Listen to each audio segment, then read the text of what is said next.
प्रश्नोत्तरीय पत्रक 28। विषय है हिंदी। पाठ का नाम है अकबरी लोटा। दिनांक है बेटा 31/12/2020। कक्षा 8वीं। बेटा सबसे पहले आप अपना नाम लिखेंगे, फिर अपनी कक्षा अध्यापिका का नाम लिखेंगे। तो बेटा हम पाठ पढ़ रहे हैं अकबरी लोटा। इससे पहले भी हमने अकबरी लोटा के गद्यांश पढ़े थे। तो इससे आगे इस प्रकार से है कि इस विवरण को सुनते सुनते साहब की आंखों पर लोभ और आश्चर्य का ऐसा प्रभाव पड़ा कि वे कोड़ी के आकार से बढ़कर पकोड़े के आकार की हो गई। उसने बिलवासे जी से पूछा, तो आप इस लोटे का क्या करिएगा? क्योंकि बेटा जब वो अंग्रेज़ से बात कर रहे थे बिलवासी साहब, तो उन्होंने ये कहा कि मुझे ये लोटा 50 रुपये में दे दो। तो अब अंग्रेज को समझने में देरी नहीं लगी कि ये इस लोटे को क्यों खरीदना चाहते हैं। मुझे पुरानी और ऐतिहासिक चीज़ों के संग्रह का शौक है। बिलवासी जी को समझ में आ गया था कि ये जो अंग्रेज है ये ऐतिहासिक चीज़ों को संग्रह करता है, यानी जमा करता है। तो इसीलिए अंग्रेज कहते हैं मुझे पुरानी और ऐतिहासिक चीज़ों के संग्रह का शौक है। मुझे भी पुरानी और ऐतिहासिक चीज़ों के संग्रह करने का शौक है। जिस समय यह लोटा मेरे ऊपर गिरा था उस समय मैं यही कह रहा था। उस दुकान से पीतल की कुछ पुरानी मूर्तियाँ खरीद रहा था। तो अंग्रेज भी कहता है कि देखो मुझे भी संग्रह करने की बड़ी अच्छी आदत है। तो मैं जो हूँ उस दुकान से पीतल की कुछ पुरानी चीज़ें खरीद रहा था। तो बेटा जो विदेशी लोग होते हैं इनको पुरानी चीज़ें खरीदने में बड़ा आनंद आता है और ये संग्रह करते हैं। मूर्तियाँ खरीद रहा था। तो क्या खरीद रहे थे अंग्रेज? पास की दुकान से पुरानी मूर्तियाँ खरीद रहे थे। जो कुछ हो लोटा मैं ही खरीदूंगा। अब दोनों में कंपटीशन हो गया कि कुछ भी हो अंग्रेज ये चाहता है कि इस लोटे को तो मैं ही खरीदूंगा। वाह, आप कैसे खरीदेंगे? मैं खरीदूंगा, यह मेरा हक है। यानी बिलवासी जी नाटक करते हैं कि इस लोटे को तो मैं ही खरीदूंगा क्योंकि मैं ही इसको खरीदना चाहता हूँ। हक है, ज़रूर हक है। यह बताइए कि इस लोटे के पानी से आपने स्नान किया था या मैंने? अब अंग्रेज कहते हैं कि देखो सबसे पहले इस लोटे का पानी तो मेरे ऊपर पड़ा था, तो इसलिए इसका हकदार कौन हुआ? मैं हुआ। आपने? बिलवासी जी कहते हैं आपने। आपके पैरों पर गिरा था या मेरे? अब अंग्रेज दूसरी मुद्रा में आ जाते हैं कि ये जो लोटा था ये मेरे पाँव में आकर सबसे पहले गिरा था, इसलिए इसको लेने का अधिकार किसका है बेटा? मेरा है। आपके? अंगूठा उसने अपना भुरता किया या मेरा? अब अंग्रेज कहता है कि देखो चोट किसके लगी?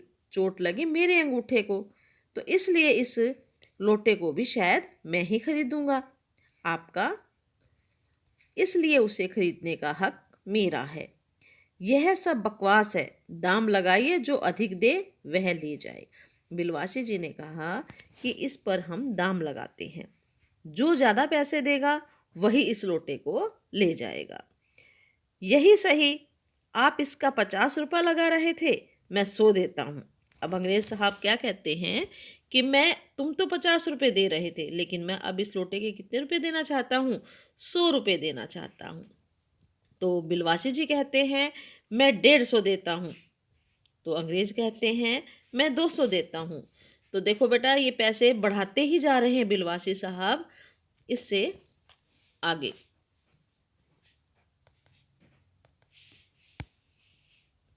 अजी मैं 250 देता हूँ। यह कहकर बिलवासे जी ने 250 के नोट लाला झाऊलाल के आगे फेंक दिए। तो कितने रुपए फेंके बेटा झाऊलाल के सामने? बिलवासे जी ने 250 रुपये। और झाऊलाल को कितने रुपए की ज़रूरत थी? 250 रुपये की ज़रूरत थी। साहब को तो ताव आ गया। अब अंग्रेज को तो गुस्सा आ गया, ये क्या कर रहे हैं? उसने कहा आप 250 देते हैं तो मैं 500 देता हूँ। अब चलिए, अब 250 के कितने कर दिए बेटा? डबल कर दिए। बिलवासी जी अफसोस के साथ उसने रुपए उठाने लगे, अपने रुपये उठाने लगे। अब अपने 250 रुपये उठाने लगे। ये तो बेटा एक नाटक हो रहा था वहाँ पर, मानो अपनी आशाओं की लाश उठा रहे हों। साहब की ओर देखकर उन्होंने कहा, लोटा आपका हुआ, ले जाइए, मेरे पास 250 से अधिक नहीं है। यह सुनना था कि साहब के चेहरे पर प्रसन्नता की कुची गिर गई। अंग्रेज बहुत ज्यादा खुश हो गए कि इस लोटे को तो मैंने खरीद लिया। उसने झपट कर लोटा लिया और बोले, अब मैं हंसता हुआ अपने देश लौटूंगा। मेजर डगलस की डींगे सुनते सुनते मेरे कान पक गए थे। मेजर डगलस कौन है? मेजर डगलस मेरे पड़ोसी हैं। पुरानी चीजों के संग्रह करने में मेरी उनकी होड़ रहती है। गत वर्ष वे हिंदुस्तान आए थे और यहाँ से जहांगीरी अंडा ले गए थे। कि जो डगलस है, अंग्रेज के पड़ोसी हैं, वो भी बेटा हिंदुस्तान में आते हैं और पुरानी चीज़ों को खरीदते हैं। तो क्या लेकर गए थे वो? जहांगीरी अंडा। तो अब ये कहेंगे कि देखो, मैं जो हूँ जहांगीर के पिता और उनका लोटा खरीद लाया हूँ कि मेरी जीत हो गई है। तो बेटा अब है इसके प्रश्न उत्तर। तो प्रश्न इस प्रकार से हैं। पहला है, अंग्रेज वह लोटा क्यों खरीदना चाहता था? उत्तर है, अंग्रेज को ऐतिहासिक वस्तुओं को खरीदने का शौक था। वह उस लोटे को ऐतिहासिक समझकर खरीदना चाहता था। क्यों खरीदना चाहता था? क्योंकि अंग्रेज ने सोचा ये लोटा क्या है, ऐतिहासिक है। प्रश्न नंबर 2, बिलवासी जी को लोटा खरीदना नहीं था, फिर भी वे अंग्रेज से मोल भाव क्यों कर रहे थे? अनुमान लगाकर लिखिए। उत्तर है, बिलवासी जी अंग्रेज को बुद्धू बनाने तथा लोटे के दाम अधिक वसूलने के लिए मोल भाव कर रहे थे। क्यों? क्योंकि झाऊलाल को 250 रुपये की जरूरत थी। प्रश्न नंबर 3, मेजर डगलस कौन थे? उत्तर है हमारा, मेजर डगलस अंग्रेज के पड़ोसी थे तथा उसे भी ऐतिहासिक वस्तुओं का संग्रह करने का शौक था। प्रश्न नंबर 4, गतिविधि।